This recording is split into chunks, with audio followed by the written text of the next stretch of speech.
Hello students, M and C education में आप सबों का बहुत बहुत स्वागत।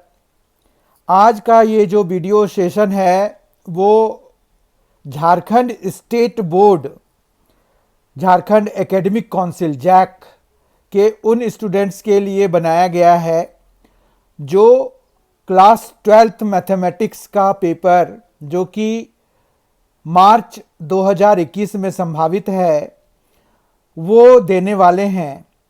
उनके लिए आज का ये वीडियो है। जैक ने मार्च में एग्ज़ाम लेना प्रपोज किया है, 12th क्लास का भी और 10th क्लास का भी, और उसके लिए उन्होंने विभिन्न विषयों के सैंपल पेपर भी जारी कर दिए हैं। तो आज के इस वीडियो सेशन में जैक झारखंड एकेडमिक काउंसिल द्वारा जो सैंपल पेपर मैथमेटिक्स का क्लास 12th के लिए जारी किया गया है उसका हम सेक्शन ए देखने वाले हैं, खंड अ देखने वाले हैं। तो इसलिए ये बहुत ही महत्वपूर्ण है क्योंकि इससे आपको ये पता चलने वाला है कि आपको आखिर जो मार्च में जो पेपर प्रपोज्ड हैं, जो मार्च में होने वाले हैं, बोर्ड के जो पेपर हैं क्लास 12th के लिए जैक के, झारखंड एकेडमिक काउंसिल के, तो उसमें किस तरह के पेपर आने वाले हैं। और दूसरी बात यह है कि आपको कैसे सॉल्यूशन लिखने हैं उसकी भी जानकारी जब आप ये वीडियो पूरी तरह से देखेंगे तो आपको पता चल जाएगा।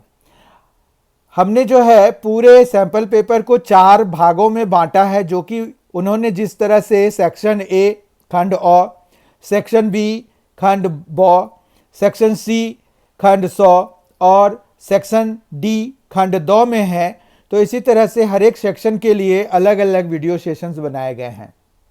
तो आइए आज के सेशन की शुरुआत करते हैं। आज के सेशन में हम इनके निर्देशों को भी पढ़ेंगे कि उन्होंने क्या निर्देश दिया है। ये सेट 1 है जो कि झारखंड एकेडमिक काउंसिल द्वारा जारी किया गया सैंपल पेपर है और जिसे झार नेट पर से डाउनलोड किया जा सकता है, वहाँ पर ये अवेलेबल है। इसमें मैथमेटिक्स क्लास 12th टाइम जो है आपको 3 आवर्स मिलने वाले हैं, समय 3 घंटे का होगा। नंबर ऑफ क्वेश्चंस 59 है, मतलब टोटल 59 क्वेश्चन होंगे। फुल मार्क्स 100 नंबर का है, पासिंग मार्क्स 33 है। जनरल इंस्ट्रक्शन सामान्य निर्देश को अगर देखें तो ऑल क्वेश्चंस आर कंपलसरी, जो कि होता है, सभी प्रश्न अनिवार्य हैं। उसके बाद यहाँ पर जो है सेक्शन ए में के लिए यहाँ पर दिया हुआ है कि section A has 30 MCQ multiple choice questions हैं and 10 fill in the blanks type question each of 1 mark. खंड अ में 30 वस्तुनिष्ठ प्रश्न तथा 10 खाली स्थान प्रकार के प्रश्न हैं, प्रत्येक 1 अंक का है। ठीक है, तो हमें आज जो है यही सेक्शन ए के 30 MCQs और 10 fill in the blanks questions देखने हैं। सेक्शन बी खंड ब के, खंड सी खंड 100 के और खंड 2 के जो वीडियोस हैं वो आपको बाद में अवेलेबल करा दिए जाएंगे। आइए थोड़ी सी जानकारी हम सेक्शन बी खंड ब के बारे में भी देखते हैं। उसमें 10 क्वेश्चंस होंगे जो 2 मार्क्स ईच के होंगे। खंड ब में 10 प्रश्न हैं जिनमें प्रत्येक 2 अंक का है। Section C has 5 questions of 4 marks each. अब सेक्शन सी की बारी है। खंड 100 में 5 प्रश्न हैं जिनमें प्रत्येक 4 अंक का है। Section D has 4 questions of 6 marks each. खंड 2 में 4 प्रश्न हैं जिनमें प्रत्येक 5 अंक का है। ठीक है, आज के इस वीडियो सेशन में हम सेक्शन ए देखेंगे, खंड अ देखेंगे। ठीक है, यहाँ पर है आंसर द फॉलोइंग क्वेश्चंस, निम्नलिखित प्रश्नों का उत्तर दीजिए। जिस प्रकार से यहाँ पर दिया हुआ है कि 30 MCQs हैं, तो अभी हम 30 MCQs और 10 फिल इन द ब्लैंक्स मतलब खाली स्थान प्रकार के प्रश्न को करने जा रहे हैं। आज के इस वीडियो सेशन का पहला क्वेश्चन देखते हैं। पहला क्वेश्चन है कि f x is equal to mod x is a function. F x जो है इक्वल टू मॉड एक्स एक फलन है, मतलब हमें बताना है कि ये किस तरह का फलन है, किस तरह का फंक्शन है। तो अभी जैसे मैंने पढ़ते वक्त बताया f x is equal to mod x, तो ये मॉड एक्चुअली एब्रीविएटेड या शॉर्ट फॉर्म है मॉड्यूलस फंक्शन का, तो ये मॉड्यूलस फंक्शन कहलाता है। तो इसका जो करेक्ट ऑप्शन है वो ए हो जाएगा, और आप जो आंसर मार्क करेंगे वो आप लिखेंगे यहाँ पर ए। ठीक है, मॉड्यूलस फंक्शन मापांक फलन, मापांक फलन कहते हैं मॉड्यूलस फंक्शन को हिंदी में। तो ये मापांक फलन है। क्वेश्चन नंबर 2 देखते हैं। क्वेश्चन नंबर 2 है आपको यहाँ पर if f x is equal to x by x plus 1 then f two is equal to, यदि f x is equal to x by x plus 1 तो एफ टू क्या होगा ये हमें बताना है। तो यहाँ पर जैसे एफ टू की वैल्यू निकालनी है तो हम जो है यहाँ पर f two is equal to, तो ये क्या हो रहा है, देखिए एफ एक्स है यहाँ पर, तो यहाँ एक्स है, यहाँ एक्स है। अगर हम इस चीज को यहाँ पर जो एक्स अपीयर हो रहा है वो ध्यान से देखिए, तो जो एक्स यहाँ पर जिस भी चीज से हम रिप्लेस कराएंगे उसी चीज से हमें राइट हैंड साइड में, मतलब इक्वल टू के बाद जो एक्स आ रहे हैं उन सबको भी रिप्लेस कराने की जरूरत होगी। ठीक है, तो हम यहाँ पर रिप्लेस करा रहे हैं, तो ये आ जाएगा हमारे पास f2 निकालना है तो x की जगह पे 2 डालेंगे, अपॉन में 2 प्लस 1। ठीक है, अब इनको ये जो एक्सप्रेशन है न्यूमरेटर को और डिनोमिनेटर को सॉल्व कर देंगे तो ये 2/3 आ गया हमारे पास। अगर ऑप्शन वाइज देखें तो ये हमारा बी ऑप्शन के बराबर है, तो 2/3 हमारा करेक्ट आंसर हो जाएगा, यानी कि बी 2 का बी ऑप्शन करेक्ट हो जाएगा। Question number 3, find the principal value of cos inverse of -1/2। अब यहां पर देखिए कॉस इनवर्स ऑफ -1/2 का मुख्य मान है, मुख्य मान हमें पता करना है। तो हमें यह देखना पड़ेगा कि कॉस जो है -1/2 कब होता है। कॉस -1/2 सेकेंड क्वाड्रेंट में होगा, और principal value of cos inverse की बात करें अगर, मतलब मुख्य मान की बात करें, तो कॉस एक्स का, कॉस इनवर्स ऑफ एक्स का जो मुख्य मान होता है वो 0 से पाई के बीच का होता है। ठीक है, 0 से पाई के बीच का होता है। तो यहाँ पर कॉस इनवर्स ऑफ -1/2 मतलब हमें सेकेंड क्वाड्रेंट का एंगल चाहिए होगा। तो यहाँ पर जैसे क्या करेंगे, इसको यहाँ पर सॉल्यूशन लिखेंगे, let cos inverse of -1/2 is equal to y। ठीक है, तो ये हो जाएगा कॉस y, क्योंकि इनवर्स जब हम इधर लेके आएंगे तो ये कॉस y बन जाएगा और -1/2 फ्री हो जाएगा। ठीक है, अब हमें ये देखना है कि -1/2 हमें 0 से पाई के बीच में कब आता है, तो वो आता है कॉस पाई माइनस कितने पे, पाई/3 पे। ठीक है बात, पाई माइनस पाई/3, पाई/3 पे 1/2 होता है ना, कॉस पाई/3 इज 1/2। तो माइनस के लिए पाई माइनस थीटा, मतलब कॉस पाई माइनस थीटा जब करेंगे तो वो माइनस कॉस थीटा हो जाता है। तो इस तरह से हम y इज इक्वल टू अब लिख सकते हैं, इनको सॉल्व करेंगे, पाई माइनस पाई/3, पाई माइनस पाई/3, तो ये क्या हो जाएगा 2π/3, और यही हमारा आंसर हो जाएगा। ठीक है, तो आप देखिए कौन सा ऑप्शन सही है, तो सी ऑप्शन इसके लिए सही हो गया। ठीक है, क्वेश्चन नंबर 4 देखते हैं, sine inverse x plus cos inverse x कितना होता है। तो ये तो डायरेक्ट फॉर्मूला होता है हमारे पास, इसकी वैल्यू π/2 के बराबर होती है। ये हमें फॉर्मूला याद रखना पड़ता है, इसको प्रूव करने की जरूरत नहीं है ऐसे तो, लेकिन आप इसको प्रूव कर सकते हैं। अभी एमसीक्यू है तो इसका करेक्ट ऑप्शन जो है π/2 हो जाएगा। ठीक है, क्वेश्चन नंबर 5 देखते हैं। यहां पर ये मैट्रिक्स से रिलेटेड क्वेश्चन है, हमें ए दिया हुआ है और 2a का मान पूछ रहे हैं। ए एक मैट्रिक्स है, 2a का मान निकालना है। हमें पता है कि मैट्रिक्स में जो है हमें कैसे ऑपरेट कराना होता है। तो मैट्रिक्स में हमें हर एक एलिमेंट को मल्टीप्लाई कराना होता है, ठीक है। तो अगर हमें 2a चाहिए तो हम जो है इस मैट्रिक्स के सारे एलिमेंट को 2 से मल्टीप्लाई कराएंगे, मतलब 3 2 जा 6 आएगा पहला, 6 2 जा 12 आएगा दूसरा, 5 2 जा 10, -4 2 जा -8।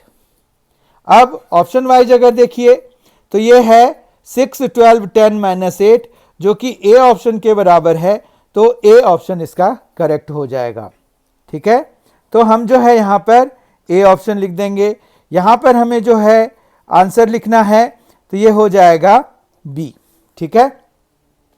और पिछले केस में 2π/3 के केस में हमें जो है सी ऑप्शन करेक्ट आया था, तो हम यहाँ पर साइड में सी लिख देंगे, ठीक है।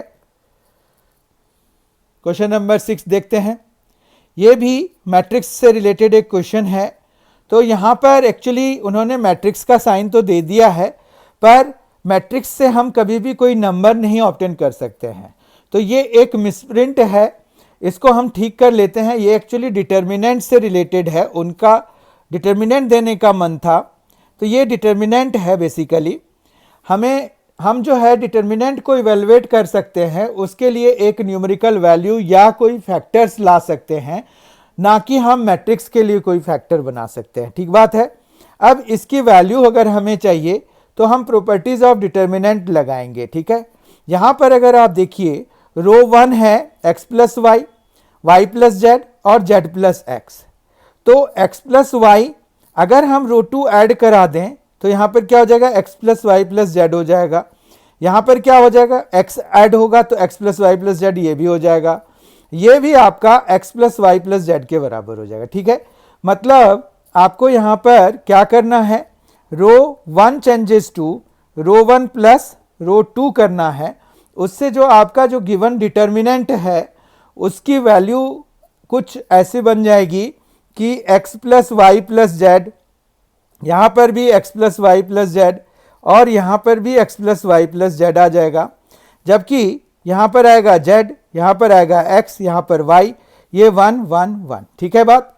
अब जो है यहाँ पर अगर देखिए x plus y plus z है, x plus y plus z है, x plus y plus z है, या तो हम इसको कॉमन ले लें, या फिर अगर हम देखें तो रो 1 और रो 3 ये दोनों प्रोपोर्शनल हैं, क्योंकि आप देखिए अगर हम रो 3 को x plus y plus z से मल्टीप्लाई कराएंगे तो हमारे पास रो 3 में भी रो 1 जैसी चीज़ें बन जाएंगी, ठीक है। तो ये प्रोपोर्शनल रोज हैं, तो इसलिए इसकी वैल्यू 0 हम डायरेक्टली लिख सकते हैं। यहाँ पर देखिए ऐसे तो ये MCQ है, हमारा ऑप्शन यहाँ पर ज़्यादा इंपॉर्टेंट है, हमें ऑप्शंस में आंसर्स देने हैं। तो लेकिन समझने के लिए आपको ये एक ध्यान रखने के लिए कि यहाँ पर क्यों 0 हो रहा है, तो रो 1 एंड रो 3 आर प्रोपोर्शनल, ठीक है। इतनी बात आपको करनी होगी, नो प्रॉब्लम विद इट। तो इसका जो करेक्ट ऑप्शन है वो हो जाएगा सी पर है 0, तो ये सी ऑप्शन इसका करेक्ट हो जाएगा। क्वेश्चन नंबर 7 देखिए, इसमें हमें एक ऐसे चीज का डिफरेंशिएशन करना है, d by d x tan inverse of x plus cot inverse of x. ये एक फॉर्मूला होता है, इसकी वैल्यू इस फॉर्मूले के हिसाब से होता है कितना, आप सबों को पता होगा। Sine inverse of x plus cos inverse of x होता है π/2, tan inverse of x plus cot inverse of x होता है π/2 and sec inverse of x plus cosec inverse of x होता है π/2। इसका सीधा मतलब ये है कि हम d by d x tan inverse of x plus cot inverse of x को क्या लिख सकते हैं, d by d x of π/2 लिख सकते हैं। अब हमें π/2 का डिफरेंशिएशन करना है। आपको ये पता होगा कि π/2 जो है एक कांस्टेंट है, तो कांस्टेंट का डिफरेंशिएशन जो होता है वही इसका आंसर हो जाएगा, मतलब इसका जो पूरे का डिफरेंशिएशन है वो हो जाएगा। और हमें पता है कि कांस्टेंट का डिफरेंशिएशन क्या होता है, 0 होता है। तो इस तरह से ए ऑप्शन इसका करेक्ट हो जाएगा। यहाँ पर हम अगर हमें ऑप्शंस लिखने होंगे तो इस तरह से हम ए लिख देंगे, ठीक है। क्वेश्चन नंबर 8 पर आ रहे हैं। क्वेश्चन नंबर 8 है, इफ यदि y is equal to cos log x है तो then dy by d x क्या होगा, ये हमें बताना है। तो ये डिफ्रेंशिएशन से रिलेटेड है। तो y is equal to cos है लॉग x है।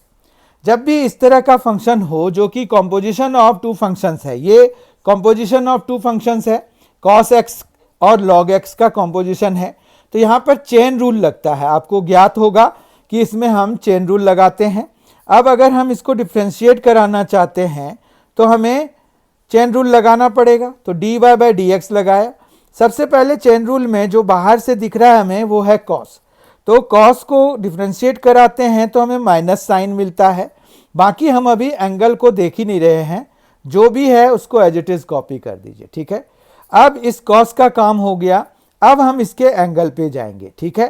तो ये है लॉग एक्स। लॉग एक्स को हम 1 बाय एक्स, लॉग एक्स का डिफ्रेंशिएशन होता है 1 बाय एक्स। तो इस तरह से हमारा आंसर हो जाएगा sine log x by x, ठीक है। तो अगर ऑप्शन वाइज देखिए तो minus sine log x by x है बी ऑप्शन, और इसका बी ऑप्शन करेक्ट हो जाएगा, ठीक है। तो इस तरह से हमने क्वेश्चन नंबर 8 कर लिया। यहां पर हमने चेन रूल लगाया। चेन रूल में हम एक चीज का ध्यान रखते हैं कि PTA, जब ट्रिगोनोमेट्रिक फंक्शंस इन्वॉल्व होता है तो वहां पर हम PTA रूल फॉलो करते हैं। P क्या हो गया, पावर के लिए यूज होता है। T जो है ट्रिगोनोमेट्रिक रेशियो के लिए, ठीक है, और A जो है एंगल के लिए, ठीक है। तो हमने यहां पर वही रूल लगाया। चूंकि यहां पर कोई पावर नहीं था तो so we have started from ये T और A। T का पहले कर दिया ट्रिगोनोमेट्रिक रेशियो का, जैसे कॉस का माइनस साइन कर दिया, फिर एंगल लॉग x था तो एंगल का ये हमने डिफरेंशिएशन किया, ठीक है। आई होप आपको ये समझ में आ गया होगा। क्वेश्चन नंबर 9 देखते हैं। क्वेश्चन नंबर 9 है d by d x exponential log x is equal to. देखिए ये बहुत ही सिंपल क्वेश्चन है। यहाँ पर एग्जामिनर का यही मन है कि आपको ये पता होना चाहिए कि ई लॉग एक्स को और क्या लिख सकते हैं उसका। अगर आपको ये पता है कि ई लॉग एक्स को हम और क्या लिख सकते हैं तो आप इसका डिफ्रेंशिएशन बड़े आराम से कर पाएंगे। तो ये ई और लॉग एक्स जो होता है ये एक्स के बराबर होता है, ठीक है। ये जो पूरी क्वांटिटी है ये एक्स के बराबर होता है, और एक्स का differentiation with respect to x 1 के बराबर होता है, ठीक है, हमें पता है। तो ये जो है ए ऑप्शन इसका करेक्ट हो जाएगा। यहां पर हम ए ऑप्शन लिख देंगे, ठीक है। क्वेश्चन नंबर 10 पे मूव करते हैं। क्वेश्चन नंबर 10 है यदि y is equal to 2 power x तो dy by d x. If y is equal to 2 power x है then dy by d x is equal to क्या होगा, ये हमें पता करना है। इसके लिए हमें ऑप्शंस दिए हुए हैं। तो यहां पर y is equal to 2 power x है तो हमें ऐसे तो फॉर्मूला इसका होता है कि dy by d x is equal to 2 power x into log 2 होता है, ठीक है। तो इसमें से हम देख लेते हैं ऑप्शन कौन सा है, 2 पावर x लॉग 2, तो ये है। अगर आपको ये यू आर इंटरेस्टेड कि ये आता कैसे है तो इसमें हम लॉगरिथमिक डिफरेंशिएशन लगा देते हैं, ठीक है। देखिए लॉगरिथमिक डिफरेंस, ये हमारा सॉल्यूशन का पार्ट खत्म हो गया है। ये एक्स्ट्रा नॉलेज के लिए कि अगर आपको ये जो है फाइंड करने के लिए दिया हुआ है, ये तो चलिए एमसीक्यू है तो हमें ऑप्शंस लिखने हैं यहाँ पर, तो इसके लिए तो ये सॉल्व हो गया। लेकिन अगर आपको ये एक एज अ क्वेश्चन फाइंड करने के लिए दिया हुआ है तो फिर आप यहाँ पर क्या करेंगे, ये y is equal to 2 power x है तो यहाँ पर ना लॉग लगा दीजिए दोनों साइड। तो यहाँ पर क्या हो जाएगा, log y is equal to log 2 power x, ठीक है। अब हमें लॉग y के लिए एक रूल पता होता है, लॉगरिथम के लिए रूल पता होता है कि जो पावर होता है वो सामने आ जाता है। अब देखिए ये 2 की पावर में क्या है, x है, ये x सामने आ जाएगा और इसको हम log 2 लिख पाएंगे, ठीक है। अब हम इसको डिफ्रेंशिएट करा देते हैं। डिफ्रेंशिएशन में आपको ध्यान ये रखना है कि यहाँ पर प्रोडक्ट रूल मत लगाइए क्योंकि log 2 कांस्टेंट है। तो जब हमारे पास प्रोडक्ट ऑफ टू फंक्शंस ऐसे होते हैं जिसमें कि एक कोई कांस्टेंट है और एक ही वेरिएबल है तो हम सिर्फ वेरिएबल पार्ट का डिफ्रेंशिएशन करते हैं, राइट। तो यहाँ पर log y का डिफ्रेंशिएशन क्या होगा, 1/y होगा। अब अगर हम इसको विद रिस्पेक्ट टू x कर रहे हैं तो चेन रूल लगेगा, तो हमने अभी log का किया तो 1/y हो गया, फिर y का करेंगे जब तो वो आ जाएगा dy/dx। ये चेन रूल की वजह से होता है क्योंकि हम यहाँ पर जो वेरिएबल है उसके रिस्पेक्ट में नहीं, हम किसी दूसरे वेरिएबल के रिस्पेक्ट में कर रहे हैं जो कि यहाँ पर इन दिस केस x है, ठीक है। फिर मैंने आपको बताया कि यहाँ पर log2 कांस्टेंट है और कोफिशिएंट है, तो हम इसको कॉपी कर लेंगे और x का डिफरेंशिएशन करेंगे। x का differentiation with respect to x 1 होगा। फिर हमारे पास अब ये जो y है उधर चला जाएगा, तो dy/dx इज इक्वल टू क्या हो जाएगा, log2 और इनटू में y आ जाएगा। y को रिसब्स्टिट्यूट करा दीजिए, y है 2 पावर x, ठीक है। तो ये आ जाएगा log2 और 2 पावर x। समझ में आई बात। तो यहां से ये आता है, पर ये आपको याद रखना होता है एक्चुअली कि a पावर x का डिफरेंशिएशन जो है, आप इसको as a formula a power x का फॉर्मूला याद रख लीजिए। ये प्राइम होता है, इसको बोलचाल में डैश बोल देते हैं पर ये डैश नहीं होता, इसको प्राइम कहते हैं। a पावर x का जो प्राइम है मतलब डिफरेंशिएशन है वो a power x into log a के बराबर होता है, ठीक है। तो ये फॉर्मूला अगर आपको याद रहेगा कि a पावर x का डिफरेंशिएशन डेरिवेटिव ऑफ, तो ये जो है a power x log a होता है। अब a की जगह पे कोई भी कांस्टेंट आ सकता है, तो हम जो है नॉन जीरो कांस्टेंट, तो यहाँ पर मोस्टली हम जो है चूंकि लॉग लगा रहे हैं तो हमें ये एश्योर और भी एक एश्योरेंस चाहिए होता है कि a की वैल्यू जो है वो ग्रेटर देन 0 होना चाहिए, क्योंकि फिर हम लॉग नहीं लगा पाएंगे। बात समझ रहे हैं। तो यहाँ पर a ग्रेटर देन 0 होना चाहिए, तो कोई भी a मतलब कोई भी ऐसी वैल्यू मिले जैसे 2 है, 3 है, 5 है, तो उन सभी के लिए ये वैलिड होगा, मतलब a ग्रेटर देन 0 के लिए। तो ये आपको ध्यान रखना पड़ेगा। इस तरह से क्वेश्चन नंबर 10 का जो करेक्ट ऑप्शन है वो सी हमने कर लिया। Question number 11, if x square plus y square plus 2y is equal to 15 then dy/dx is equal to, यदि x square plus y square plus 2y is equal to 15 तो dy/dx का मान निकालना है हमें। dy/dx इज इक्वल टू क्या होगा, देखिए यहां पर हमारे पास ये एक इक्वेशन दिया हुआ है, इसको आप सीधा सीधा डिफरेंशिएट करा दीजिए, क्योंकि ये एक इम्प्लिसिट वे में इम्प्लिसिट फंक्शन हमने करा हुआ है, तो इम्प्लिसिट फंक्शन की तरह इसको डिफरेंशिएट करा देते हैं सीधा सीधा। एक्स स्क्वायर का डिफरेंशिएशन क्या होगा, 2x हो जाएगा, जबकि वाई स्क्वायर का हो जाएगा 2y इंटू dy/dx। क्योंकि हम x के रिस्पेक्ट में कर रहे हैं तो हमें यहाँ पर एक्स स्क्वायर का तो 2x हो गया, कोई प्रॉब्लम नहीं हुई, पर वाई स्क्वायर का 2y के साथ में dy/dx भी आएगा, ठीक है। इसी तरह से 2y का जब डिफरेंशिएशन कराएंगे तो 2 तो कोफिशिएंट है वो कॉपी करना है, y का विद रिस्पेक्ट टू x जब कराएंगे तो dy/dx आएगा, ठीक है। और व्हाट अबाउट 15 का डिफरेंशिएशन क्या होगा, 15 एक कांस्टेंट है, उसका डिफरेंशिएशन हमेशा ही 0 होता है, ठीक है।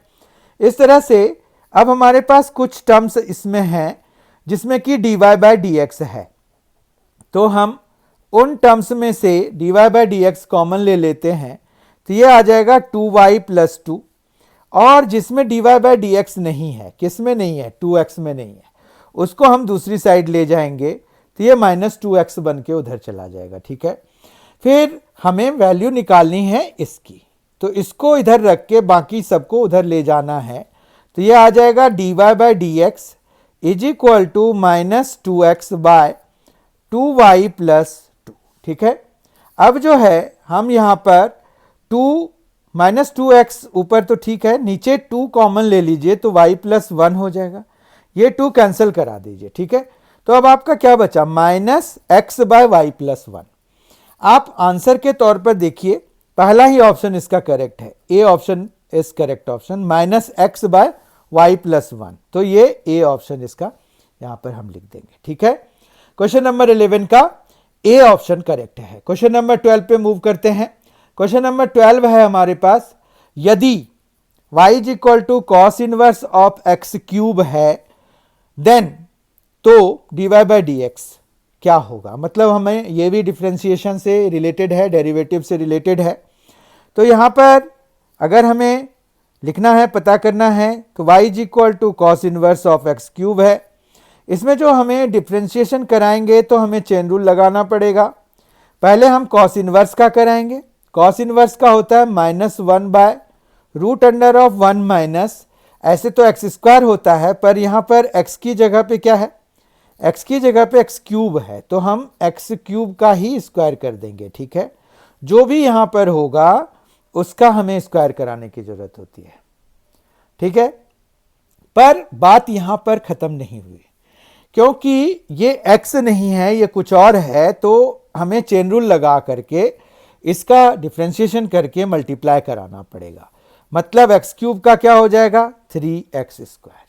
ठीक है, तो हमारा जो करेक्ट आंसर हो जाएगा वो है -3x square by root under of 1 minus x power 6। ठीक है, आई होप कि आपको ये समझ में आ गया होगा।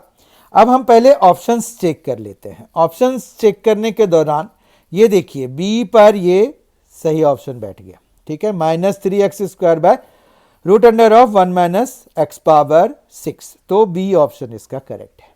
ठीक है, तो यहां पर चेन रूल लगा करके आप इसको सॉल्व कर सकते हैं और अपने आंसर के तौर पर बी ऑप्शन इसका मार्क कर सकते हैं। क्वेश्चन नंबर 13 पर मूव करते हैं। If y is equal to 2x cube plus 3x square plus 6, then d2y over dx square is equal to, हमें यहां पर डबल डिफरेंशिएशन करना है, second order derivative. d2y over dx square is what, second order derivative.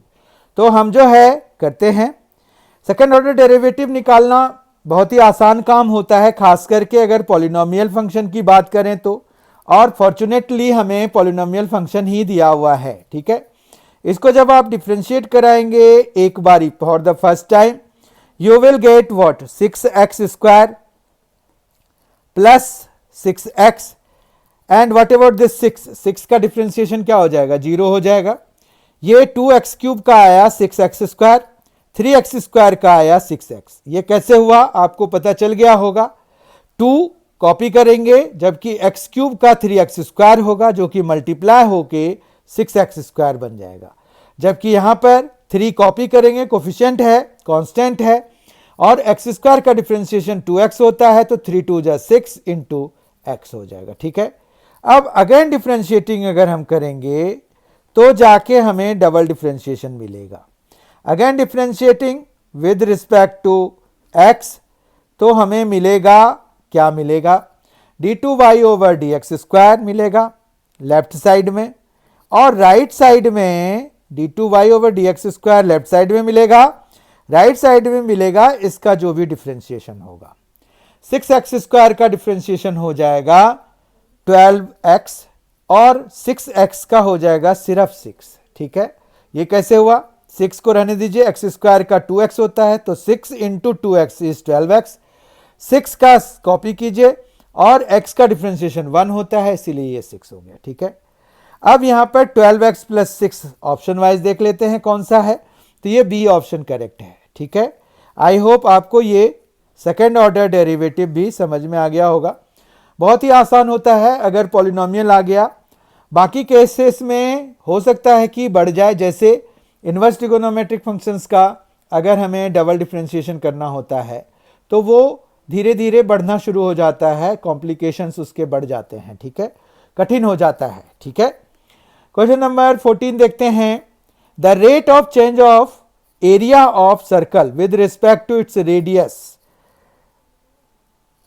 Are at r is equal to 6 centimetre is, वृत्त के क्षेत्रफल के परिवर्तन की दर इसके त्रिज्या के सापेक्ष ज्ञात कीजिए जब त्रिज्या 6 सेंटीमीटर हो। ठीक है, यहां पर किसका चेंज निकालना है, रेट ऑफ चेंज किसका निकालना है, एरिया ऑफ किसका, सर्कल का। तो हम यहां पर पहले एरिया ऑफ सर्कल के लिए एक एक्सप्रेशन लिखेंगे जिसको कि a से डिनोट कराएंगे। a है हमारा पाई आर स्क्वायर, ठीक है। इसको अब हमें किसके रिस्पेक्ट में डिफ्रेंशिएट करना है? रेडियस के रिस्पेक्ट में, क्योंकि हमें त्रिज्या के सापेक्ष चाहिए परिवर्तन की दर। तो ये आ जाएगा पाई आर स्क्वायर का हो जाएगा 2r। तो इस तरह से क्या आ गया? 2 पाई आर आ गया। अब हमें यहां पर r की वैल्यू लगानी है यहां पर, ठीक है। तो उसके लिए हम क्या करते हैं, dA बाई डी आर है, उसको एक ब्रैकेट में डाल करके उसके सब स्क्रिप्ट में, सब स्क्रिप्ट क्या होता है? जो कि थोड़ा नीचे करके लिखा जाता है। तो ये इस तरह से लिख दिया। ये आ गया 2 पाई और इंटू में 6 यानी कि 12 पाई आ गया। अब हमारा है कि हमें यूनिट क्या लिखना है। ऐसे तो ऑप्शन में हमें यूनिट नहीं दिया हुआ है, तो let us check the options first. हम ऑप्शंस को पहले देख लेते हैं। तो यहाँ पर 12 पाई बी ऑप्शन पे करेक्ट है, तो ये आंसर हो गया। यहाँ पर बी लिख देंगे। पर अगर आपको फाइंड करने के लिए लिखा होगा, ये एमसीक्यू नहीं होगा, तो आपको इसकी यूनिट भी लिखनी होगी, और जो कि हम इसके बेसिस पर निकालते हैं। यहाँ पर D A by D R है, मतलब ऊपर क्या है? एरिया है, नीचे क्या है? रेडियस है। एरिया का होता है यूनिट स्क्वायर, यानी कि यहाँ सेंटीमीटर है तो सेंटीमीटर स्क्वायर, और रेडियस का क्या हो जाएगा? सेंटीमीटर। तो इसकी यूनिट क्या हो जाएगी? सेंटीमीटर स्क्वायर और पर सेंटीमीटर। तो यहाँ पर ना हम लिखते भी ऐसे ही हैं, we don't cancel them, actually हम उसको कैंसिल नहीं करते हैं, ठीक है। तो इस तरह से 14th का जो है करेक्ट ऑप्शन है बी, 12 पाई, राइट। क्वेश्चन नंबर 15 है, इंटीग्रेशन से रिलेटेड है। इंटीग्रेशन करना है हमें x पावर -1 का। तो ये तो एक फॉर्मूला होता है हमारे पास कि ये बेसिकली क्या हुआ, x पावर -1 का अगर हमें इंटीग्रेशन करना है तो ये बेसिकली क्या हो गया कि 1/x का हमें इंटीग्रेशन करना है। 1/x का क्या हो जाता है? log mod x हो जाता है, ये फॉर्मूला होता है। प्लस c लगाना मत भूलिए, जो कि कांस्टेंट ऑफ इंटीग्रेशन होता है। तो ये एक डायरेक्ट क्वेश्चन है, ठीक है। साथ में अगर ऑप्शंस में देखिए तो ये ना उन्होंने एक बेस भी दिया हुआ है, ठीक है। तो जो हम निकाल रहे हैं उसका बेस ई ही हम सपोज करते हैं, ठीक है, क्योंकि कैलकुलस में हमें नेचुरल बेस लेना होता है, एक्सपोनेंशियल बेस लेना होता है। नेचुरल बेस ही एक्सपोनेंशियल बेस है, जिसको कि हम ई से डिनोट करते हैं, ठीक है। अब हम ऑप्शंस को चेक कर लेते हैं। तो ये जो है सी ऑप्शन इसका करेक्ट हो जाएगा। पर अगर हम गौर से देखें तो यहां पर मॉड नहीं डाला हुआ है। यहां पर मॉड डालना जरूरी है। क्यों जरूरी है?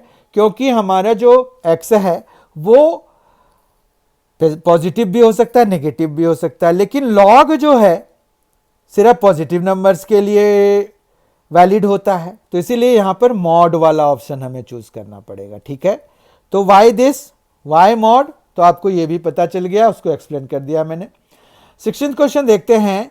यहां पर एक कांस्टेंट दिया हुआ है जो कि 1 है, और उसका हमें इंटीग्रेशन करना है। तो कांस्टेंट का इंटीग्रेशन क्या होता है? कांस्टेंट का इंटीग्रेशन होता है कांस्टेंट इनटू एक्स, यानी कि 1 का इंटीग्रेशन क्या हो जाएगा? 1 इंटू एक्स, या सिंपली x लिखेंगे। कांस्टेंट ऑफ इंटीग्रेशन c होगा, पर इन्होंने यहां पर ऑप्शंस को अगर आप देखिए तो k की फॉर्म में दिया हुआ है, तो let us change it to k, ठीक है। क्योंकि ये कांस्टेंट ऑफ इंटीग्रेशन जो है ना, कांस्टेंट होता है, ये रिप्रेजेंटेशन होता है। तो इसको हम c से करें, k से करें, या कोई और कांस्टेंट से, अल्फा बीटा गामा से कर दें, कोई फर्क नहीं पड़ता है। लेकिन यूजुअली हम c constant of integration use करते हैं, पर वो ऑप्शंस के हिसाब से वैरी कर सकता है। तो यहां पर हमारा जो आंसर है वो x प्लस k होगा, ठीक है। तो ए ऑप्शन इसका करेक्ट हो गया। तो यहां पर हम ए ऑप्शन लिख देंगे। पिछले क्वेश्चन का जो करेक्ट ऑप्शन था वो था सी, तो हम सी लिख देंगे, ठीक है, कोई प्रॉब्लम नहीं है। क्वेश्चन नंबर 17 पे मूव करते हैं। tan x का हमें इंटीग्रेशन चाहिए। tan x का इंटीग्रेशन हमें याद है, या फिर हम इसको फटाफट कर लेते हैं। यहां पर tan x को आप क्या लिख सकते हैं? आप लिख सकते हैं इसको sin x by cos x, ठीक है, dx। फिर cos x को अगर आप t पुट करते हैं, put cos x is equal to t, तो क्या होगा? डिफ्रेंसिएशन के हिसाब से minus sine x, cos x का डिफ्रेंसिएशन क्या होता है, माइनस साइन एक्स होता है। Minus sine x d x is equal to क्या हो जाएगा, डी टी हो जाएगा। इस तरह से साइन एक्स डी एक्स के बदले में हम क्या लिख सकते हैं, माइनस डी टी, क्योंकि माइनस हमें उधर एडजस्ट करना पड़ेगा। यहाँ साइन एक्स डी एक्स तो है पर माइनस नहीं है, तो माइनस डी टी दूसरी साइड चला जाएगा, ठीक है। तो ये आ गया माइनस डी टी, ठीक है, और अपॉन में आ गया टी।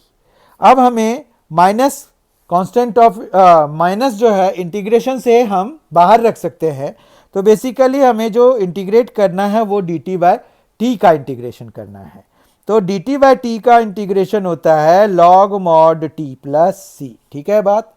अब यहाँ पर माइनस लॉग मॉड टी हमने क्या सपोज किया है, कॉस एक्स को, तो ये कॉस एक्स रीसब्स्टिट्यूट करा देते हैं प्लस सी।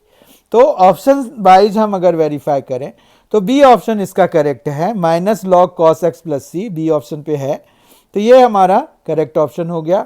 तो बी ऑप्शन हम यहाँ पर लिख देंगे, ठीक है, समझ में आया, कोई प्रॉब्लम नहीं है। क्वेश्चन नंबर 18 पे मूव करते हैं।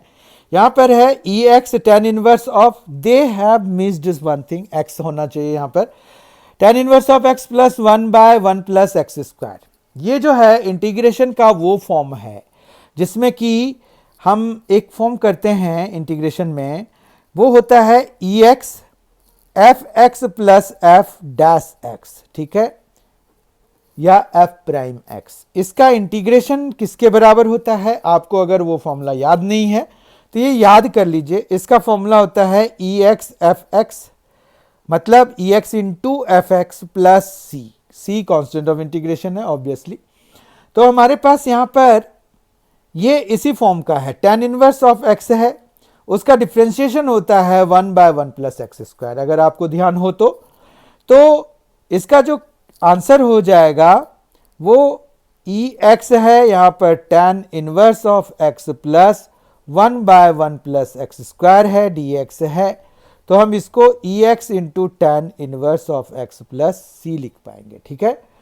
तो क्योंकि यहाँ पर एफ एक्स ये काम कर रहा है एफ एक्स का, और ये एफ प्राइम एक्स का काम कर रहा है ये वाला, ठीक है, और ये एफ एक्स का काम कर रहा है, बीच में प्लस है। तो e x f x plus f dash x के फॉर्म का हो गया, यानी कि इस फॉर्म का हो गया। इसका जो आंसर होता है वो ई एक्स एफ एक्स होता है, तो एफ एक्स ये है, यहाँ लगा दीजिए प्लस सी, ठीक है। ऑप्शन वाइज देखिए तो e x tan inverse of x plus C, B option इसका करेक्ट हो गया। तो हम यहाँ पर बी ऑप्शन लिख देंगे, ठीक है। क्वेश्चन नंबर 19 देखते हैं। क्वेश्चन नंबर 19 है d x by nine plus x square क्या होगा। तो यहाँ पर इसको इंटीग्रेट कराना है हमें, डी एक्स बाय, यहाँ पर जब आप इंटीग्रेशन कराते हैं तो आई इज इक्वल टू लिख लीजिए, खाली खाली लिखने में अच्छा नहीं लगता है। यहाँ पर 9 है तो 9 को हम 3 स्क्वायर लिख सकते हैं, ठीक है, इसलिए कि ये ए स्क्वायर बन जाएगा और एक्स स्क्वायर है। फिर हम फॉर्मूले पे जाते हैं, 1 by A square plus x square का जो इंटीग्रेशन होता है वो होता है 1 बाय ए की जगह पे 3 आ जाएगा, tan inverse of x by a, ठीक है, एक्स तो एक्स ही है, ए की जगह पे 3 आ जाएगा प्लस सी। आई होप आपको समझ में आ गया होगा। इसका जो फॉर्मूला हमने जो यूज़ किया है वो ये है 1 by x square plus A square. Actually plus जो है कॉम्यूटेटिव होते हैं, तो आप इसको ए स्क्वायर प्लस एक्स स्क्वायर लिख लीजिए या ए स्क्वायर प्लस एक्स स्क्वायर लिख लीजिए, एक ही बात है। इसका जो भी आंसर आएगा वो है 1 by a tan inverse of x by a और प्लस सी है, ठीक है। इस तरह से जो इसका करेक्ट आंसर है वो है 1 by 3 tan inverse of x by 3 plus c, यानी कि बी ऑप्शन इसका करेक्ट हो जाएगा। तो इस तरह से इसका जो करेक्ट ऑप्शन है वो हम बी लिख देंगे, तो बी ऑप्शन इसका करेक्ट हो जाएगा, ठीक है। आई होप कि आपको ये फॉर्मूला जो हमने यहाँ पर यूज़ किया वो समझ में आ गया होगा, ठीक है। क्वेश्चन नंबर 20, यहाँ पर एक ये डेफिनेट इंटीग्रल दिया हुआ है हमें, तो उसका हम अगर देखें तो यहाँ पर हम let I is equal to जो भी डेफिनेट इंटीग्रल दिया हुआ है ए से बी, इसकी लिमिट है x पावर 5 और dx दिया हुआ है। तो इसका इंटीग्रेशन हो जाएगा x पावर 6/6 a से b, तो ये आ जाएगा b power 6 minus a power 6 whole upon 6। तो डेफिनेट इंटीग्रल में क्या होता है, अपर लिमिट हम पहले डालते हैं, यहाँ पर अपर लिमिट डाला तो b पावर 6 आ गया, माइनस कराते हैं लोअर लिमिट डाल के, तो ये हमारा आंसर आ गया। तो ये आ गया b power 6 minus a power 6 whole upon 6। Option wise ये बी ऑप्शन है, तो ये करेक्ट हो जाएगा। ठीक है, यहां पर हमने फॉर्मूला लगाया x पावर n का, integration of x power n, यहां पर कुछ भी रखिए जो भी है, x1 से अगर x2 है तो dx है, तो यहां पर क्या हो जाएगा x power n plus 1 by n plus 1, और यहां पर हम लोअर लिमिट, यहां पर अपर लिमिट, फिर हम वैल्यूज डाल देते हैं, तो x2 की पावर में n प्लस 1 माइनस x1 की पावर में n plus 1 whole upon n plus 1 आ जाएगा।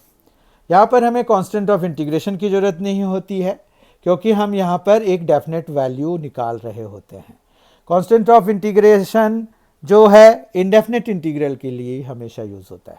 ठीक है, क्वेश्चन नंबर 21 देखते हैं। 2 से 4 है, 1/x है, dx है। 1/x एक क्वेश्चन आया था x पावर -1 करके, इंडेफिनेट के तौर पे आया हुआ था। अभी अब हम अगर इसको करेंगे तो let i is equal to क्या हो जाएगा, यहाँ 2 से 4 है, 1/x है, dx है। अब 1/x का क्या हो जाएगा, log mod x हो जाएगा, हमने देखा है, और यहाँ पर 2 से 4 है, तो ये आ जाएगा log mod 4 minus log mod 2। Basically हम जो है यहाँ पर log के प्रॉपर्टीज लगा सकते हैं। log m minus log n जो है log m/n होता है, यहाँ पर mod लगा दिया तो ये आ गया log mod 2। अब बात ये है कि 2 तो हमें पता ही है कि कांस्टेंट है, तो हम mod लगाएं ना लगाएं कोई फ़र्क नहीं पड़ता, तो हम जो है यहाँ पर सीधा सीधा आंसर लिख देते हैं log 2। ठीक है, तो इस तरह से ये log m minus log n के कारण log m/n हो जाता है। इस चीज़ को आपको ध्यान रखना पड़ेगा। ठीक है, तो हमारा ऑप्शन जो है यहाँ पर ए ऑप्शन करेक्ट हो गया। तो क्वेश्चन नंबर 21 का ए ऑप्शन करेक्ट हो गया। ठीक है, क्वेश्चन नंबर 22 पे आ रहे हैं। ऑर्डर लिखना है हमें differential equation dy/dx plus 5y is equal to 0 का। अवकल समीकरण dy/dx plus 5y is equal to 0 की कोटि है। ऑर्डर लिखना है हमें, ऑर्डर ऑफ डिफरेंशियल इक्वेशन लिखना है हमें, dy/dx है plus 5y is equal to 0 है। तो ऑर्डर कैसे डिसाइड होता है डिफरेंशियल इक्वेशन का, जो उसमें हाईएस्ट ऑर्डर डिफरेंशिएशन जो एग्जिस्ट करता है, अकर करता है, उसके बेसिस पे। तो यहां पर अगर आप देखिए इस अवकल समीकरण को, डिफरेंशियल इक्वेशन को, तो dy/dx यही एकमात्र हमारे पास है जो कि फर्स्ट ऑर्डर का है, तो इसका ऑर्डर कितना हो जाएगा, 1 हो जाएगा। ठीक है, अगर आपको डिग्री के बारे में कहते तो यहां पर हाईएस्ट ऑर्डर वाले पर डिग्री देखनी होती है, तो यहां पर डिग्री भी 1 ही हो जाती। ठीक है, तो डिग्री से देखेंगे अगर कोई क्वेश्चन आएगा तो। क्वेश्चन नंबर 23 पे जा रहे हैं हम। यहां पर है the differential equation of y is equal to x square plus 2x plus c is, y is equal to x square plus 2x plus c का अवकल समीकरण है। अवकल समीकरण हम कैसे निकालते हैं, जो आर्बिट्रेरी कांस्टेंट्स होते हैं, जितने भी होते हैं उतनी बारी हमें डिफरेंशिएट करना होता है, और जो ओरिजिनल इक्वेशन है और जो हम डिफरेंशिएशन जितनी बारी करके, मतलब जितने आर्बिट्रेरी कांस्टेंट होते हैं उतनी बारी हमें डिफरेंशिएशन करना होता है। अब आर्बिट्रेरी कांस्टेंट्स यहाँ पर कितने हैं, अगर देखिए तो x square plus 2x plus c में सिर्फ c ही एक आर्बिट्रेरी कांस्टेंट है, तो हम एक बारी इसको डिफरेंशिएट कराएंगे, तो हम इसको डिफरेंशिएट कराते हैं। ठीक है, तो ये आ गया y इज इक्वल टू, तो dy/dx हो जाएगा y का डिफरेंशिएशन, एक्स स्क्वायर का हो जाएगा 2x और 2x का हो जाएगा 2। ठीक है, कोई प्रॉब्लम नहीं है। तो यही इसका डिफरेंशियल इक्वेशन हो जाएगा अगर हम इन सभी को एक साइड ले आए। तो dy/dx minus 2x minus 2 is equal to 0 is the required differential equation for the given equation, right. तो ये ऑप्शन वाइज अगर देखिए तो सी ऑप्शन करेक्ट हो गया इसका। क्वेश्चन नंबर 24, यहां पर हमें ये वेक्टर से रिलेटेड है और ये मॉड्यूलस लगा हुआ है, यानी कि हमें इस वेक्टर का मैग्नीट्यूड निकालना है। ठीक है, -i plus 2j plus 3k है। इसका अगर हम मॉड्यूलस निकालेंगे, मैग्नीट्यूड निकालेंगे, तो ये -1 का स्क्वायर प्लस ये जो है j का जो कोफिशिएंट है उसका स्क्वायर प्लस जो यहाँ पर k का कोफिशिएंट है उसका स्क्वायर। इस तरह से हमारे पास -1 का square is 1, 2 square is 4, 3 square is 9 और ये आ जाएगा √14 के बराबर। तो यानी कि mod of this is equal to √14। Option wise D option इसका करेक्ट हो जाएगा। Question number 25, if a is equal to 3i cap minus 2j cap plus k and b vector is equal to 4i cap minus 5j cap plus 3k cap, तो हमें a dot b निकालना है। यदि a vector दिया हुआ है, b vector दिया हुआ है, a डॉट b निकालना है।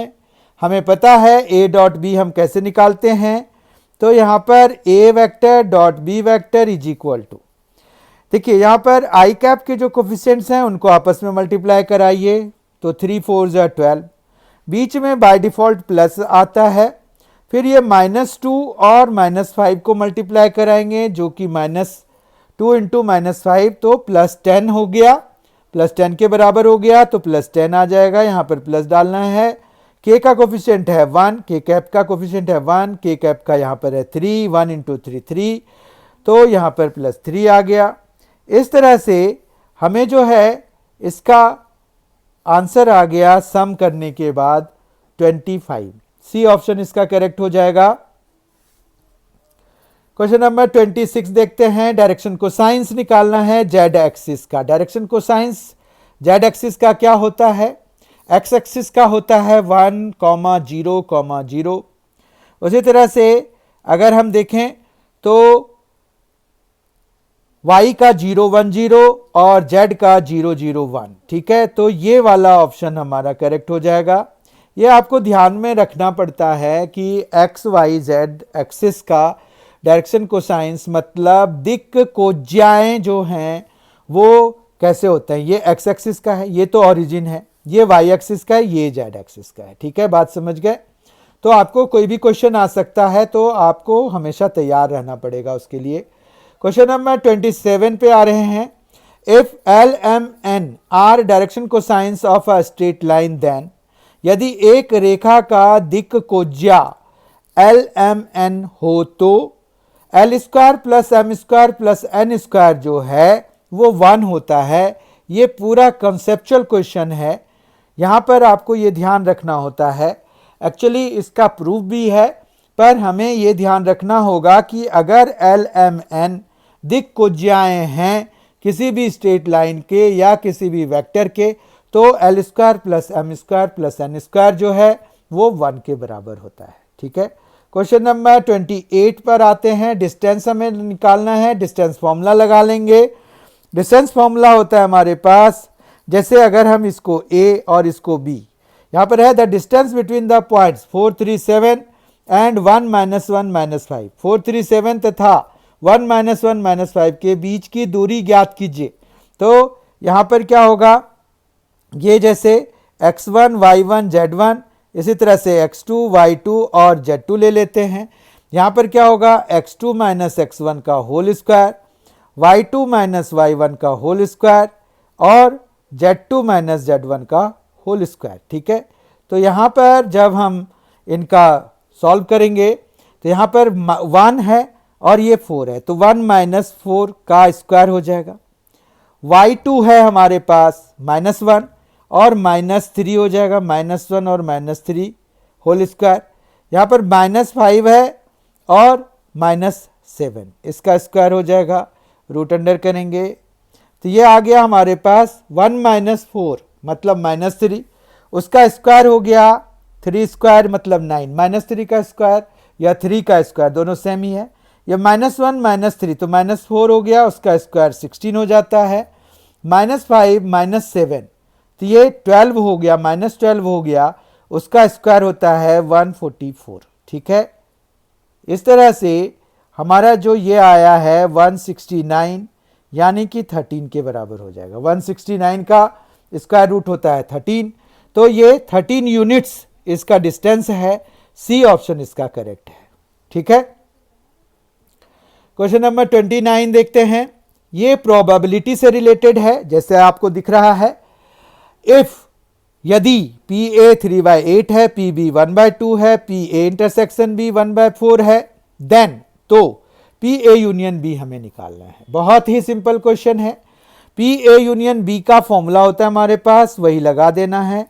पी ए यूनियन बी का फॉर्मूला होता है P A plus P B और माइनस होता है पी ए इंटरसेक्शन बी। ठीक है, तो यहां पर पी ए है 3/8, हम वैल्यूज लगा देंगे इन सब की।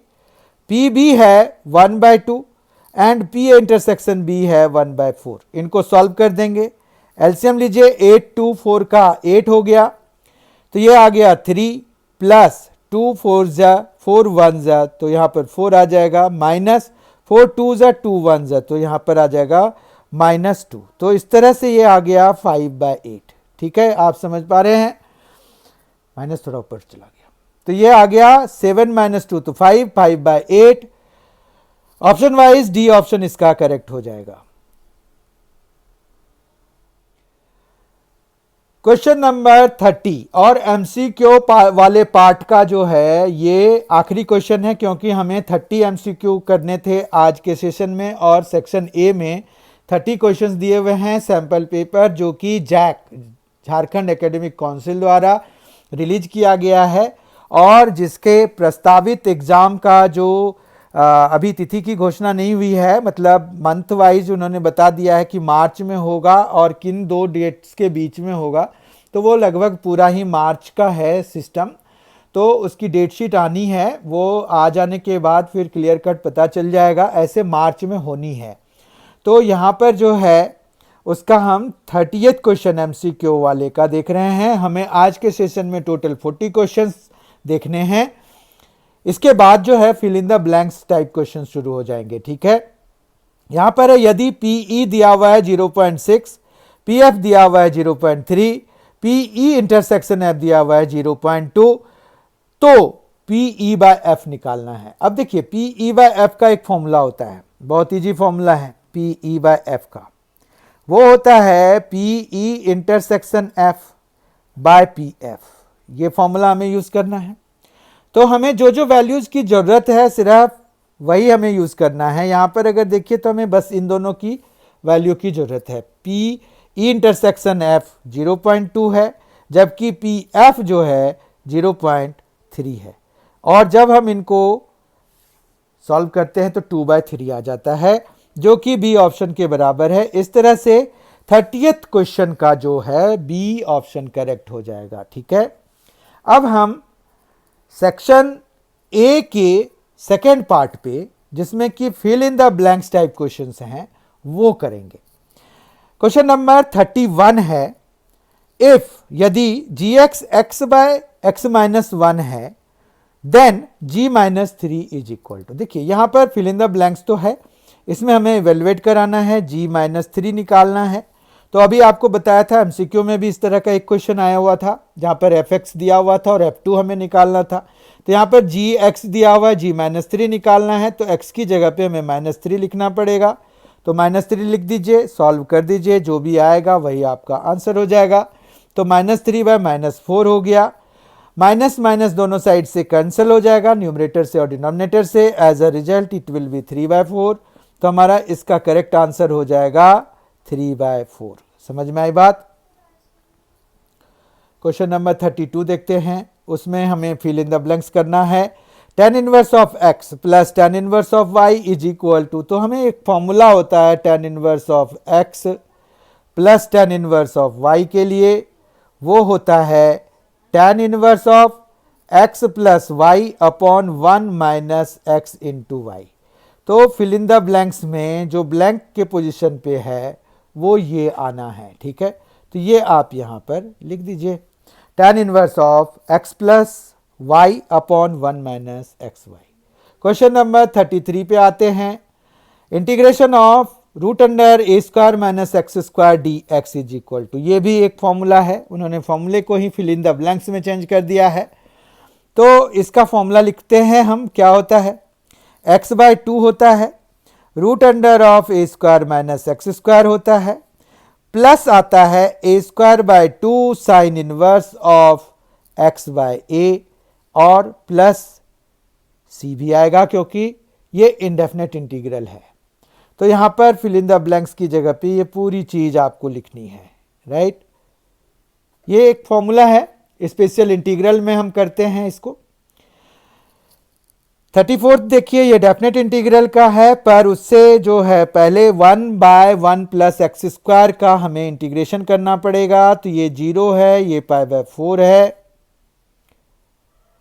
ऐसे तो उन्होंने जो लिमिट्स दे दिया है वो थोड़ा गलत पड़ जाएगा, क्योंकि आपको अभी पता चल जाएगा 1 बाय 1 प्लस एक्स स्क्वायर का जो इंटीग्रेशन होता है वो tan इनवर्स ऑफ x होता है, 0 से पाई बाय 4 हो गया। तो यहाँ पर अगर हम देखेंगे तो ये tan inverse of pi by 4 हो जाएगा, और माइनस tan इनवर्स ऑफ 0। तो tan इनवर्स ऑफ 0 तो चलिए हम लिख देंगे कि भाई 0 हो गया। tan इनवर्स पाई बाय 4 को तो हमें tan इनवर्स पाई बाय 4 ही लिखना पड़ेगा। तो यहाँ पर अगर मेरे विचार से पाई बाय 4 की जगह पे वो 1 दे देते तो उसका आंसर भले हम यहाँ पर पाई बाय 4 लिखते, पर अभी के सिचुएशन के हिसाब से यही आंसर, यही फिल इन द ब्लैंक्स में आएगा, tan inverse of pi by 4 आएगा, ठीक है। चूंकि ये डेफिनेट इंटीग्रल है तो इसमें प्लस सी नहीं लगेगा। क्वेश्चन नंबर 35 देखते हैं। The solution of the differential equation, हमें इस डिफरेंशियल इक्वेशन का सॉल्यूशन निकालना है dy by d x is equal to 1 by x का। अगर आप इसको देखिए तो ये dy by d x is equal to 1 by x है अगर, तो ये वेरिएबल सेपरेबल के फॉर्म का है, जिसमें कि हम जो है ये अवकल समीकरण dy by d x is equal to 1 by x का हल हमें निकालना है। तो ये जो है वेरिएबल सेपरेबल है, मतलब चरों को हम अलग अलग पार्ट में लिख सकते हैं, वेरिएबल्स को right hand side left hand side में बांट सकते हैं। जैसे dy को यहाँ छोड़ दें, dx को उधर ले जाए तो ये आ जाएगा। फिर सॉल्व करने के लिए हमें दोनों साइड इंटीग्रेट कराना पड़ता है, तो हम इंटीग्रेट करा देते हैं। dy का इंटीग्रेशन y हो जाता है, 1 बाय एक्स का लॉग मॉड x हो जाता है, and plus c will be there. तो यही हमारा आंसर हो जाएगा, ठीक है। यही इस अवकल समीकरण का हल है, ठीक है। तो ये हम यहां पर फिल इन द ब्लैंक्स की जगह पे लिख देंगे, ओके। 36 क्वेश्चन देखिए, ये भी बहुत ही कंसेप्चुअल क्वेश्चन है। आई कैप डॉट जे कैप लिखना है। अगर हम देखें तो a डॉट बी में क्या होता है, मॉड a होता है, मॉड b होता है, और कॉस थीटा होता है, ठीक है। जहां पर कि थीटा जो है वो a और b वेक्टर के बीच में, a वेक्टर और b वेक्टर के बीच का एंगल होता है, ठीक है। तो यहां पर अगर हम आई कैप डॉट जे कैप की बात करें तो हमें यहां पर क्या आ जाएगा, आई कैप का मॉड आ जाएगा, मॉड्यूलस आ जाएगा, मैग्नीट्यूड आ जाएगा, जे कैप का मैग्नीट्यूड आ जाएगा, कॉस थीटा की जगह पे क्या होगा। तो हमें पता है आई कैप क्या होता है, एक यूनिट वेक्टर होता है जो कि एक्स एक्सिस के अलोंग होता है, ठीक है। तो इधर आई कैप हो गया, इधर वाई एक्सिस के अलोंग जे कैप होता है। तो इन दोनों के बीच में 90 डिग्री बन रहा है, राइट। और ये के कैप होता है जेड एक्सिस के अलोंग, ये एक्स एक्सिस होता है, ये वाई एक्सिस होता है, ये जेड एक्सिस होता है। ये आप सबों को पता होगा। आई कैप और जे कैप आपस में परपेंडिकुलर होते हैं। एक्चुअली ये system of mutually perpendicular axes होते हैं एक्स वाई जेड।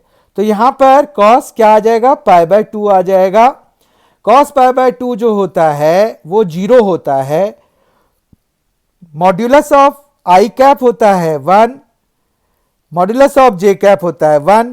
क्यों? क्योंकि ये यूनिट वेक्टर्स हैं। ऐसे भी जब भी आपको किसी कैप वाले वेक्टर का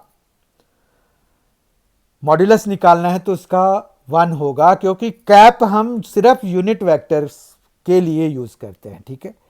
तो ये 1 इंटू 0 हो गया, अल्टीमेटली आंसर विल बी 0, तो इसका 0 हो जाएगा। अब आप देखिए यहां पर i डॉट जे 0 हो जाएगा, जे डॉट के, जे कैप डॉट के कैप भी 0 हो जाएगा, और के कैप डॉट आई कैप भी 0 के बराबर हो जाएगा। इस तरह से हमें जो है आई कैप डॉट जे कैप की जगह पे कोई और दूसरा भी लिख सकते हैं।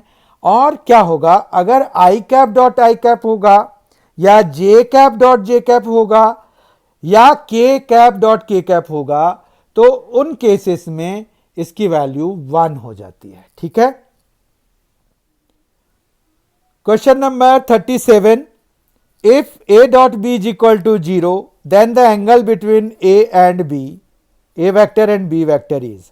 यदि a डॉट b 0 है तो a वेक्टर और b वेक्टर के बीच का कोण कितना है। तो हमें पता है कि a डॉट b अगर 0 है तो उनके बीच का कोण जो है वो 90 डिग्री का होगा।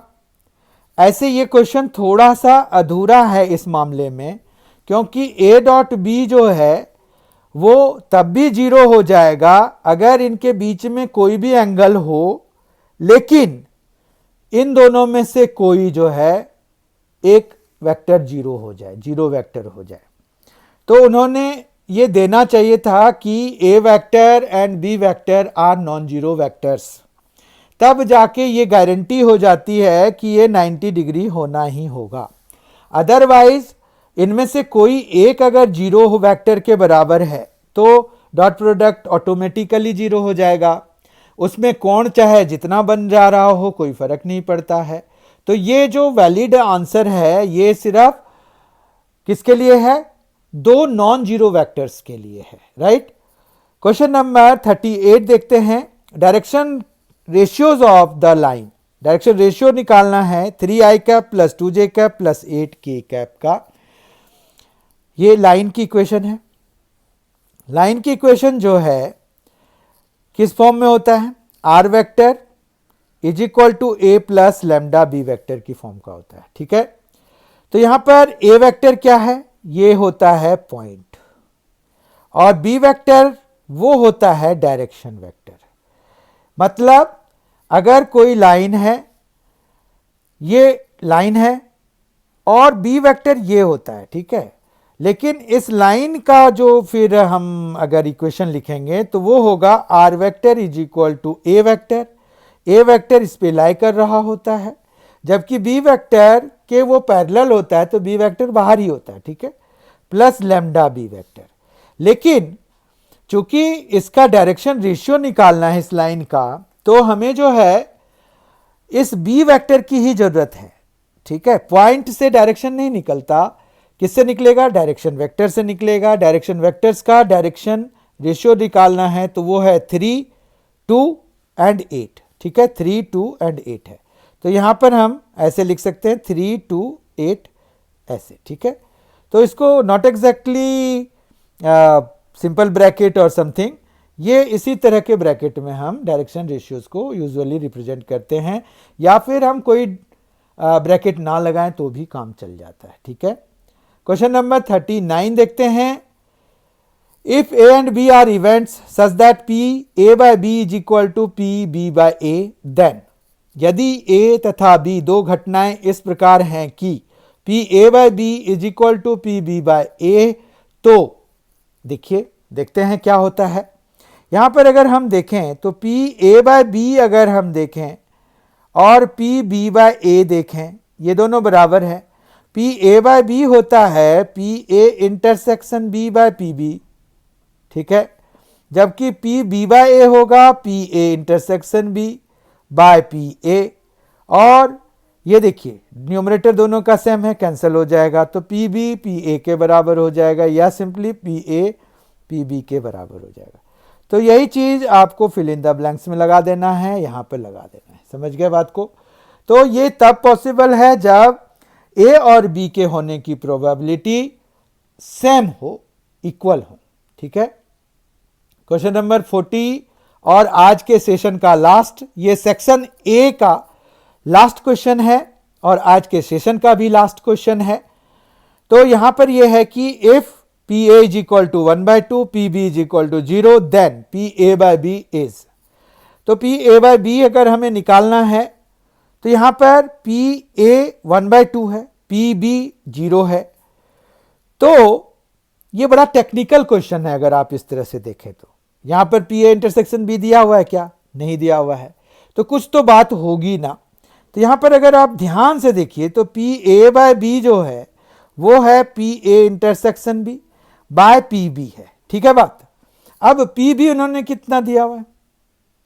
ये दिया हुआ है 0। तो अगर किसी नॉन जीरो नंबर को हम 0 से डिवाइड करेंगे तो ये तो नॉट डिफाइंड ही हो जाएगा ना। तो यहां पर P A by B is not defined, ये हमें लिखना पड़ेगा। बहुत ही टेक्निकल क्वेश्चन है ये, समझ रहे हैं आप। तो इस तरह से आज हमने 40 क्वेश्चंस जो सेक्शन ए में झारखंड एकेडमिक काउंसिल द्वारा जो sample paper 12th class mathematics के लिए जारी किया गया है, उसके हमने सेक्शन ए के सारे टोटल 40 क्वेश्चंस कर लिए, जिसमें से 30 जो है एमसीक्यू थे और 10 जो है रिक्त स्थान को भरने वाले फिल इन द ब्लैंक्स वाले क्वेश्चंस थे। आई होप कि आपको ये सारे एक्सप्लेनेशन समझ में आ गए होंगे। ये आपको आगे की तैयारी में काफ़ी मददगार सिद्ध होंगे। और अगर आपको लगता है कि ये वीडियो जो है वर्थ शेयरिंग है, मतलब ये शेयर करने योग्य है, तो आप अपने दोस्तों के बीच में से शेयर कीजिए। और एम&सी एजुकेशन को, जो एम&सी एजुकेशन चैनल है, यूट्यूब चैनल है, उसको ज़रूर सब्सक्राइब कीजिए ताकि आपको जो है तैयारी में मददगार ऐसे मटेरियल्स मिलते रहें। ये आपको फरवरी महीने में थ्रू आउट मिलते रहेंगे। तो हमारा जो है एम&सी एजुकेशन को जब आप सब्सक्राइब कराएंगे तो वो जो है वहाँ पर प्लेलिस्ट बने हुए हैं, उस प्लेलिस्ट में जाकर आपको जितने भी चैप्टर्स आ रहे हैं उनके सारे सेक्शन वाइज वीडियोस दिए हुए हैं, विद सॉल्व्ड एग्जाम्पल्स दिए हुए हैं। तो आप अगर उनको देखेंगे तो आपकी तैयारी में काफ़ी मदद मिलेगी और आप जो है थोड़ी सी कोशिश के बाद बहुत अच्छे मार्क्स या पूरे मार्क्स लेकर के जैक 12th क्लास पास कर सकते हैं। Thank you so much for being with us, thanks a lot. बहुत ही जल्द सेक्शन बी के साथ आपके साथ फिर मुलाकात होगी। Thanks a lot.